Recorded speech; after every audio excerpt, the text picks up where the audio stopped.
గుంటూరు జిల్లా మంగళగిరి నియోజకవర్గంలో నారా లోకేష్ జన్మదిన వేడుకలు ఘనంగా నిర్వహించారు. స్థానిక ఆలయాల్లో మంత్రి పేరు మీద ప్రత్యేక పూజలు నిర్వహించారు. టీడీపీ నాయకులు, కార్యకర్తలు కేకులు కట్ చేసి శుభాకాంక్షలు తెలిపారు. నియోజకవర్గంలో ఏర్పాటు చేసిన రక్తదాన శిబిరాలను ఎమ్మెల్సీ పంచుమర్తి అనురాధ ప్రారంభించారు. పేద ప్రజలకు అన్నదాన కార్యక్రమం ఏర్పాటు చేశారు. స్థానిక పాఠశాలలోని విద్యార్థులకు పుస్తకాలు, విద్యా కానుకలు పంపిణీ చేశారు.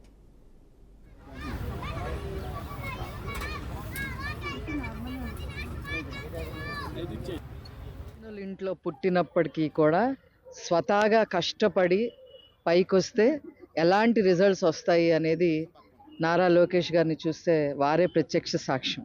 చదువుకోవటంలో కానీ, ఆ తర్వాత మరి స్టాన్ఫోర్డ్ యూనివర్సిటీలో చదవటం కానీ, వరల్డ్ బ్యాంక్లో పనిచేయటం కానీ, తర్వాత హెరిటేజ్ ఫుడ్స్లో ఒక డైరెక్ట్గా పనిచేయటం కానీ, ఆ తర్వాత ప్రజలకి సేవ చేయాలని రాజకీయాల్లోకి రావటం కానీ, కార్యకర్తల కోసం సంక్షేమ నిధి ఏర్పాటు చేయటం కానీ, ఇన్సూరెన్స్ బీమా ప్రమాదంలో ఎవరైనా చనిపోతే వాళ్ళకి ఇన్సూరెన్స్ 5 లక్షలు ఇవ్వాల్సిందే అని చెప్పి పట్టుబట్టడంలో కానీ, పథకాలు రూపొందించడంలో కానీ, ఒకసారి ఓడిపోయినప్పటికీ కూడా కాన్స్టిట్యున్సీని వదిలిపెట్టకుండా 27 రకాల సేవలు చేస్తూ మంగళగిరిలో మరి అందరికీ అందుబాటులో ఉంటూ, అన్నా క్యాంటీన్లు నడుపుతూ, వైద్య సేవలు ఇస్తూ, విద్యా వైద్యం అందిస్తూ, ప్రతి ఒక్కళ్ళని కూడా పర్సనల్గా కూడా వాళ్ళ ప్రాబ్లమ్స్ అన్నిటినీ కూడా మరి తీరుస్తూ, తనకంటూ ఒక ముద్ర వేసుకుంటూ వచ్చి మరి ఈసారి 91,000 పైన మెజారిటీతో గెలిచిన ఘన చరిత్ర నారా లోకేష్ గారిది. సంపన్నుల ఇంట్లో పుట్టినప్పటికీ కూడా